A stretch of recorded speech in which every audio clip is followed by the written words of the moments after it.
Alright, here we are at Kawasaki Suzuki Room. I am purchasing the Ninja 636 2024 40th Anniversary Edition. Woohoo! So I'm going to take it out for its first ride. And then we're going to load it up and drive it home. So here we go.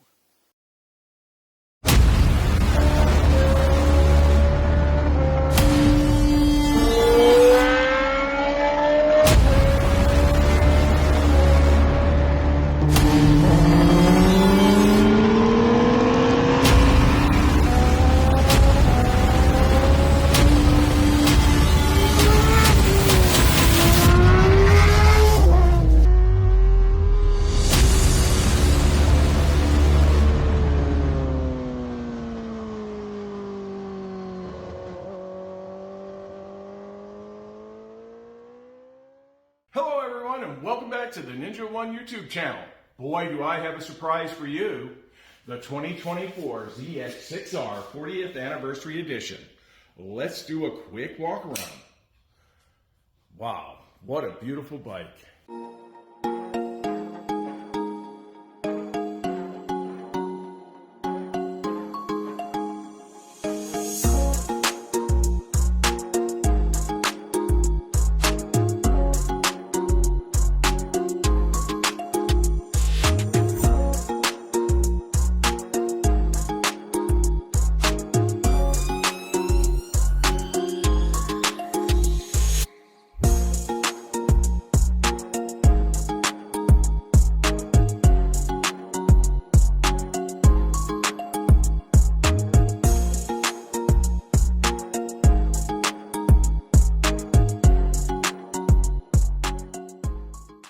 All right, what we're going to do to this bike are some minor modifications. Nothing really performance-wise just yet. So what I did is I got some accessories from Kawasaki of Rome in Rome, Georgia. And let me show you some of the things that we're going to do. It'll be a two-stage modification. The first one will just be some aesthetic, some minor performance. And then later in the fall, I plan on doing the exhaust, paravalve, and a couple other emission deletions, along with the ECU tune. So for this mod, we are going to start off with the Firepower lithium battery, and I've already replaced that. I had the dealership put in this Firepower before they started it up for the first time. And then they provided me with the OEM acid, and then I just put the battery back in the box here. So it's still sealed, and I still, I can use this whenever I need it. I'm not limited to trickle charging it and then the lifespan of it. So that was pretty cool. So that's pretty much done already, but you'll see that because we're going to do some other mods under the seat. I'll show you in just a second. So the next mod is going to be the passenger seat pillion cowl. Comes with all the assorted hardware and brackets. And then we're moving on up to the Yoshimura Fender Eliminator. And the thing I like about this the most is I retain the turn signals that are on the bike itself. And that keeps me legal. And then moving over, we have the stock OEM steering damper. And that, of course, comes with the related hardware and brackets. Our next part, which is the ram mount fork stem base. So I'll be able to pop that in and mount a camera. All right, and then over here, we have the screen protector for the TFT screen. So we'll put that on. And then we have the battery tender pigtail. Put that on the battery. And then over here we have the tank pads. So we got a left and a right for the upper tank. And then we have a left and a right for the little mid cowl that goes just underneath the tank. And then of course we had the center.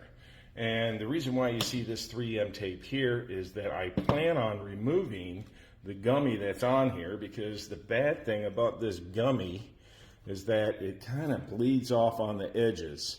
And what it ends up doing is collecting a bunch of dirt and rocks and all kinds of stuff. So I did a test on this lower pad, and I actually took the gummy off.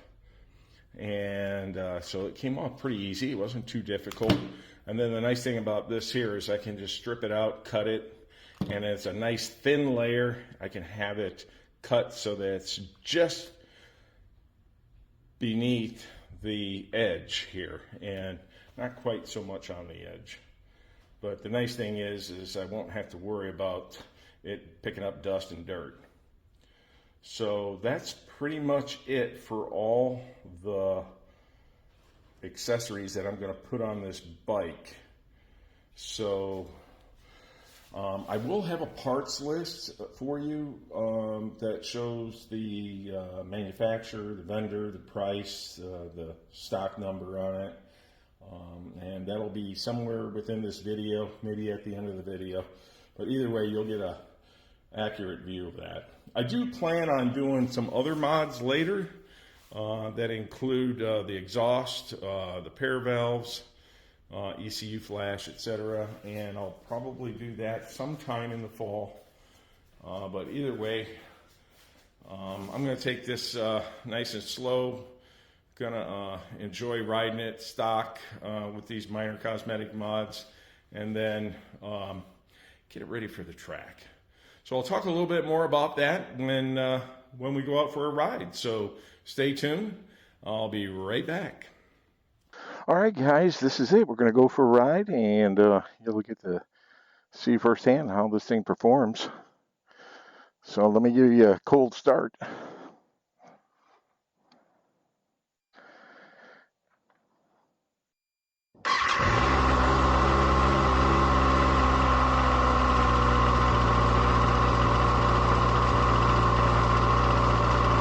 All right.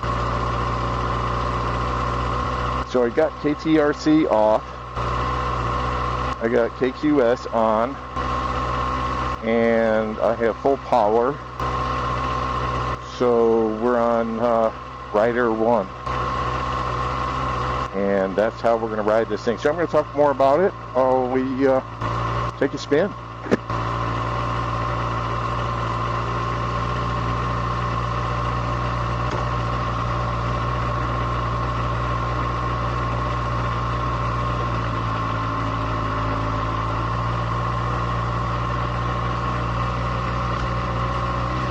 Okay, here we go, guys.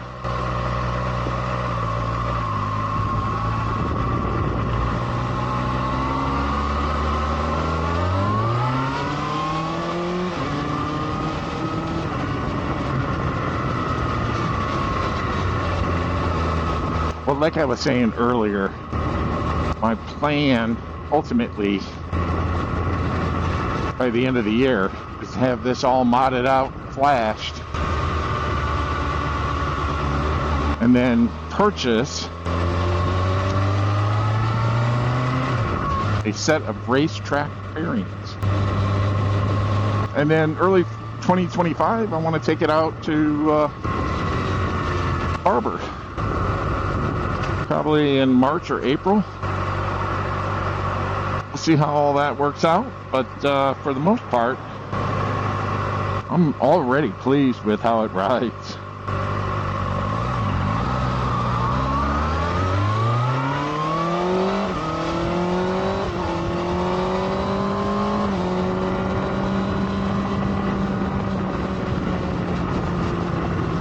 Got a little bit of a rumble to it, and of course it looks awesome.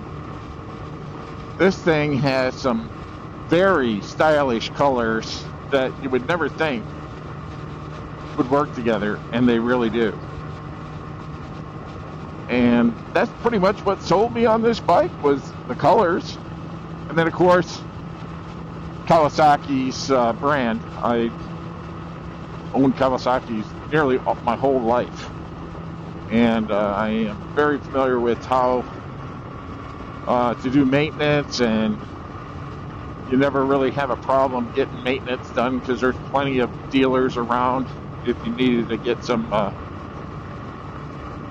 some valves adjusted or something like that. So, and then probably the most important thing about it is it's not expensive as some of the other bikes to get maintenance done. But reliability, affordability, performance, you really get your bang for your buck on the Kawasaki brand. But this 636, I think, pretty much completes the Ninja of one family. We got a ZX14, a H2, ZX10, this 6R, and a 400. So, and I'm happy because I can ride it anyway, any bike I want, when I want, and it's going to be a different experience on each one of them. So, pretty cool. So we're going to put around here a little bit. We'll jump on the interstate, see how that works. I know it's a pretty light bike, so it does get beat up by the wind a little bit. And we got about, I don't know, a couple hundred miles on it already. And we got a left up here.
So today I'm using the Cena 50C and the Insta360 RS1 and an S24 camera.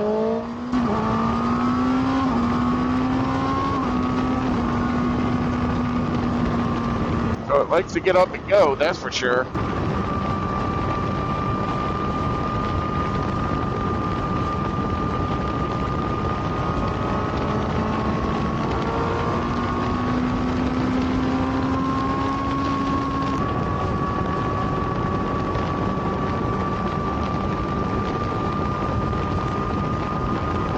Not too much wind buffeting.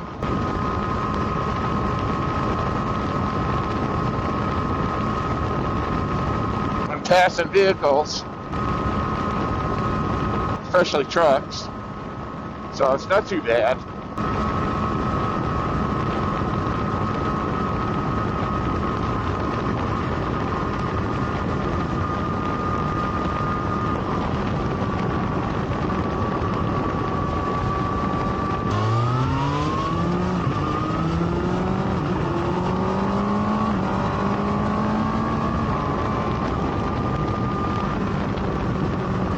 Nice smooth shifting at high RPMs, at medium speeds.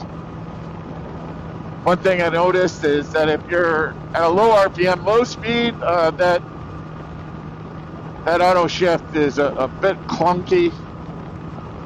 I don't think it's really meant to be for slow speed, low RPMs, but it does just fine where you need it at the higher RPMs, higher speed. So not a big deal. Of course, it doesn't have auto blip, which is no big deal. I don't really, have a need for it. Pretty much all the bikes I have, except the ZX10, you got to use the clutch, so no big deal. And when you do take it to the track, you're only going to downshift maybe 1 or 2 gears while you're on the track. So that's not too bad.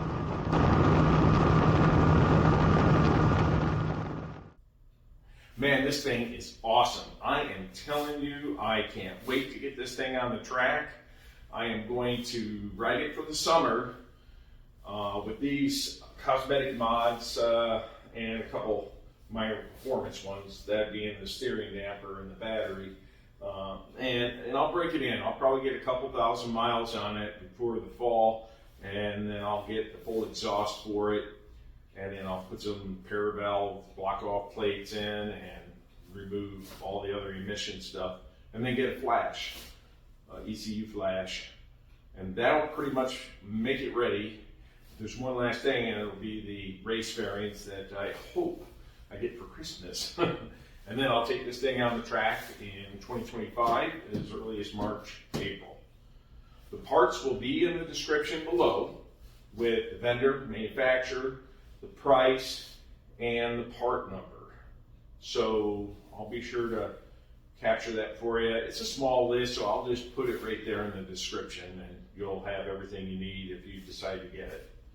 But thanks again for joining me on this new journey, a new member to the Ninja One family, and I'm really looking forward to seeing how this builds up over the summer.